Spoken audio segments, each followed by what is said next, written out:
तारीफ थी इसलिए मैं जल्दबाजी में मैच लिया सर से निवेदन करके, लेकिन जाते जाते 2-4-5 शब्द जरूर कहता हूँ। ऐसी कुछ नहीं है, जितना साहिल सर ने मेरे बारे में तारीफ की उतना का मैं लायक नहीं हूँ, लेकिन 2-4 बात को इतना अवश्य रूप से कहूँगा। सफलता हर किसी के हिस्से में उतना ही आ सकता है जितना किसी की सफलता है। जैसा कि इसके हिस्से में आया है उस पर ईश्वर की असीम कृपा रही होगी, और मेरे हिस्से में नहीं आ रहा है तो मेरे पास ऐसी नहीं होगी। अभी इन्होंने कहा, हालांकि मेरी बड़ाई कर दी है, बहुत तारीफ कर दी, इतना तारीफ के तो लायक नहीं है, लेकिन करती है तो थोड़ा सा उसका हम थोड़ा सा और जोड़ देते हैं कि अपनी तारीफ। सुबह से चला है, कौन ऐसा अभागा विधायक होगा जो सुबह से अभी तक भूखा होगा? अगर आपको लगता है एक मुखिया बनने के भैया पहले काजू किशमिश फ्राई उड़ाए इधर उधर मटन चिकन खा करके नहा धो करके तैयार हो करके कहा चलो आओ चलो, लेकिन मेरे जैसा एक इसका अभागा आदमी है, कल भी भूखा रहते थे आज भी भूखा रहते हैं। कभी कभी तो फर्क ही नहीं पता चलता है कि विधायक बने काहे नहीं। कल भी भूखे थे आज भी भूखे हैं, कल भी दौड़ रहे थे आज भी दौड़ रहे हैं। बस यही बात है जो हमसे आप सीख सकते हैं। बस एक जुनून है, बस एक लगाव है, बस एक इच्छा है कि आपके प्रेम भरे स्नेह भरे आमंत्रण को मैं कभी भूल न जाऊं, आपके हर उम्मीद और जरूरत के अनुसार मैं पहुंच जाऊं, ताकि मुझे भी संतुष्टि हो और आपको भी संतुष्टि हो। और एक ही बात मैं कहूंगा, यह चीजें सिर्फ इसलिए नहीं, एक दो जो मैंने बात कहा उसमें से एक बात ये था कि आज मैं भूखा हूँ सुबह से। ये मेरी एक मेरे साथ में 2-3 सरकार में विधायक बनने पे 3 बॉडीगार्ड आए हैं, बेचारे 2 आदमी मेरे साथ रहते हैं, पछता रहे हैं कि काहे यही कपड़ जरवा विधायक के साथ मैं भूख गया। एक बात तो ये है, दूसरी बात ये कहती है, कौन भूख, किस भूख को आप मिटाना चाहते हैं? इस भूख को या इस भूख को? आप तय कर लीजिए। जिस दिन आपको लगे यह भूख भी भुला गए तो निश्चित रूप से यहाँ की भूख को आप संतुष्ट कर लेंगे।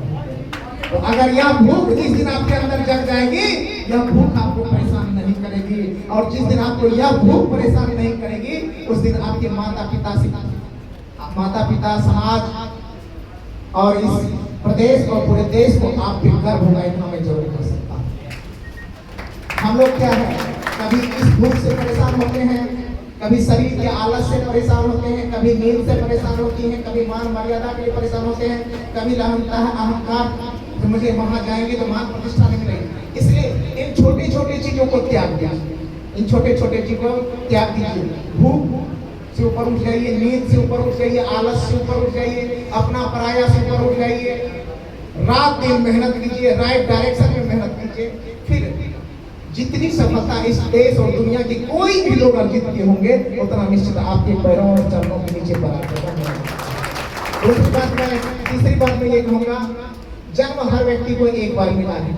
मुझे तो लगता है कि जिंदगी एक बार मिली है, शायद आप लोगों को भी लगता होगा कि जिंदगी एक बार मिली है। किसी को लगता है कि नहीं जिंदगी दूसरे बार भी मिलेगी, तो एक बार हाथ उठाइएगा।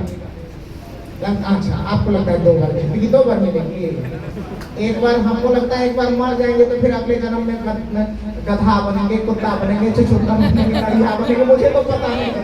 आपको पता है कि फिर से आप जन्म लीजिएगा इंसान के तन में, फिर से निराला सर के पास पढ़ने आइएगा? ऐसा नहीं है। एक बार हम लोगों ने जन्म लिया है कि एक बार मरने के बाद हमें कुछ नहीं है। तो जो कुछ करना है इसी जिंदगी में करना है, ये बात तय हो गई, ये बात तय हो गई। जो करना है इसी जिंदगी में करना है, अगली जिंदगी हमें मिलेगी इस बात का कोई गारंटी नहीं है। और मिल भी गए तो गधा के रूप में, कुत्ता के रूप में, छुछुंदर के रूप में, फुफुंदर के रूप में, किस रूप में पता है किसी को? नहीं। इस बार हमें तन मिला है किसी का? मानव तन मिला है। और मानव तन मिल करके आप उस स्वर्णिम जीवन काल में है, इसको कहते हैं प्रौढ़ावस्था, युवावस्था। यहाँ से सोचिए, एक कदम मेहनत करेंगे आप तो आप डॉक्टर बन सकते हैं, एक कदम मेहनत करेंगे तो आप इंजीनियर बन सकते हैं, एक कदम करेंगे तो आप बैंक के नौकरी जा सकते हैं, रेलवे में जा सकते हैं, बीपीएससी कर सकते हैं,